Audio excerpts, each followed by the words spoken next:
সমগ্র বিশ্বের সর্বকালের সর্বযুগের সর্বশ্রেষ্ঠ মহামানব জনাবে মুহাম্মদুর রাসূলুল্লাহ সাল্লাল্লাহু আলাইহি ওয়াসাল্লামের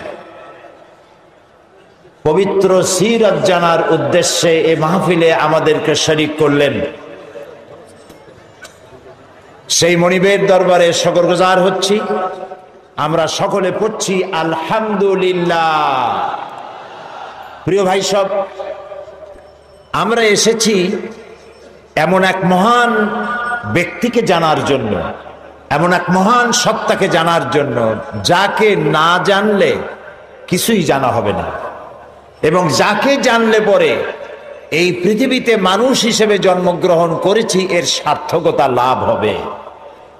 সেটা মুসলমানদেরও যেমন, সেটা হিন্দু খ্রিস্টান বৌদ্ধ যারা তাদের জন্য তেমন, সমস্ত জাতির জন্য আল্লাহ রাব্বুল আলামিন তাকে পাঠিয়েছিলেন।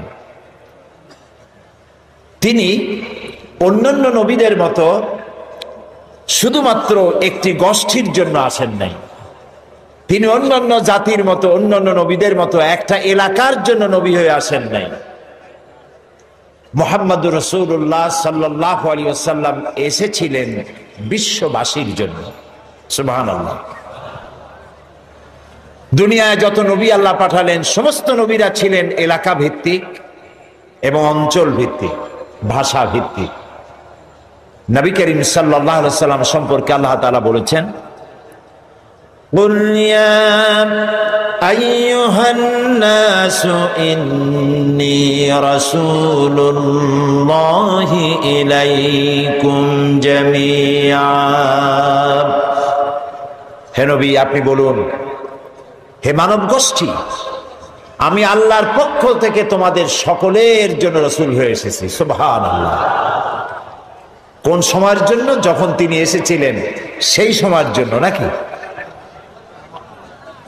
কি বলেন, বুঝতে পারছেন না? নবীজি তিনি পৃথিবীতে এসেছিলেন কিয়ামত পর্যন্ত এই পৃথিবীতে যত মানুষ আসবে সমস্ত মানুষের জন্য আল্লাহ তাআলা তাকে রাসূল করে পাঠিয়েছেন। সুবহানাল্লাহ।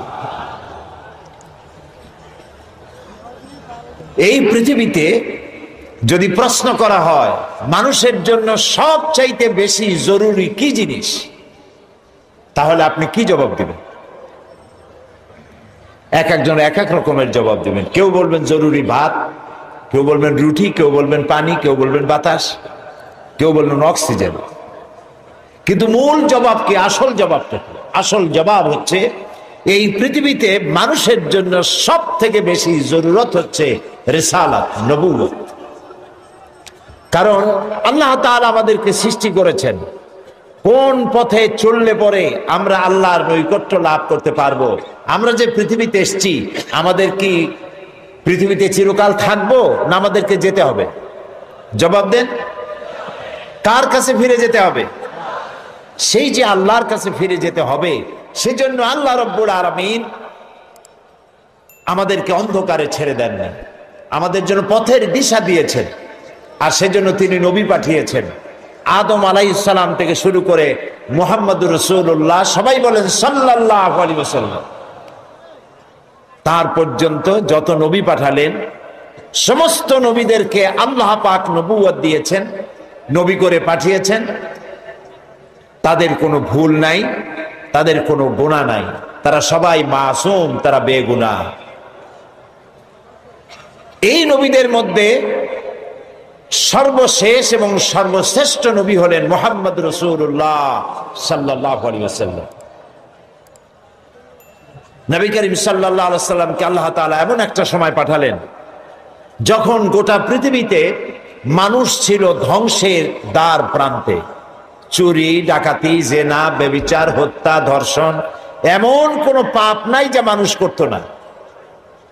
যেই দেশে রাসূল আসলেন সেই দেশে মানুষ, তাদের চিন্তা ছিল যে আমি মানুষকে খুন করব না কেন, লুট করব না কেন, মিথ্যা কথা বলবো না কেন, নারী অপহরণ করব না কেন, এর কোনো যুক্তিসঙ্গত কারণ তাদের জানা ছিল না। সবটাই তারা বৈধ মনে করত।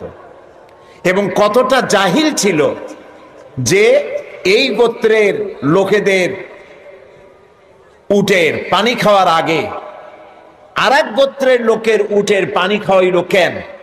এই অপরাধে তারা একে অপরের বিরুদ্ধে গোত্রে গোত্রে লড়াই হয়েছে বছরের পর বছর, যুগের পরে যুগ। এরকমের জেহালাতে পরিপূর্ণ ছিল সমাজ। অর্থাৎ পৃথিবী ছিল এক ধ্বংসের প্রান্তে। এই ধ্বংস থেকে বাঁচানোর জন্য আল্লাহর রহমত ছাড়া আর কোন উপায় ছিল না। সেরকম একটি সময় আল্লাহ রাব্বুল আলামিন তার রহমত পাঠালেন।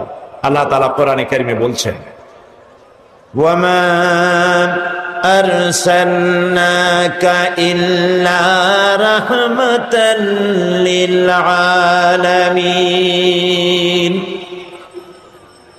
হে নবী, আমি আপনাকে গোটা সৃষ্টি জগতের জন্য আমার রহমত করে পাঠিয়েছি। সুবহানাল্লাহ।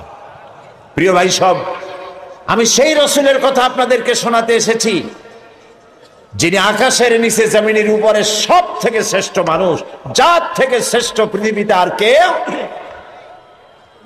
আমি আপনাদের সামনে এমন এক মহান ব্যক্তিত্বকে জানাতে এসেছি যার মর্যাদা শুধু আকাশের নিচে নয়, আল্লাহর আরশের নিচে, জমিনের উপরে, আল্লাহর পরেই যার মর্যাদা। সুবহানাল্লাহ বলবেন না? তার সম্পর্কে, তবে তার সম্পর্কে আলোচনা করা আমার মতো আকিঞ্চন, আমার মতো ছোট্ট নগণ্য সামান্য জ্ঞানের অধিকারী কিভাবে এত বড় বিশাল ব্যক্তিত্ব সম্পর্কে আপনাদের সামনে আমি তুলে ধরব। ওমা তৌফিকি ইল্লা বিল্লাহ। আমি বলে থাকি, আটলান্টিক মহাসাগর, প্রশান্ত মহাসাগরের পানি যদি কেউ মাপতে যায় চামচ দিয়ে, তাহলে তাকে কি মনে করা হবে? তার সুস্থতা, মস্তিষ্কের সুস্থতা সম্পর্কে চিন্তা করতে হবে। আটলান্টিক মহাসাগরের পানিও হয়তো একদিন চামচ দিয়ে মাপা হয়তো সম্ভব হতেও পারে, কিন্তু নবী করিম সাল্লাল্লাহু আলাইহি সাল্লামের জীবন আলেখ্য, তার পবিত্র জীবন আলোচনা করে শেষ করা যাবে না। সুবহানাল্লাহ বলেন। এই পৃথিবীতে কত রাজা বাদশাহ এসেছেন, কত রঙ্গমঞ্চ তারা তৈরি করেছেন, কত দার্শনিক, কত বৈজ্ঞানিক, কত সাহিত্যিক, কত কবি পৃথিবীতে এসেছেন, কিন্তু মানুষের কাছে গ্রহণযোগ্য আদর্শ নিজের চরিত্র দিয়ে কেউ দেখায় যেতে পারেননি। নবী করিম সাল্লাল্লাহু আলাইহি সাল্লাম এক ব্যতিক্রম ধর্মী মানুষ, আল্লাহ তাকে পাঠাইছিলেন পৃথিবীতে। তার জীবন দুই রকম ছিল না।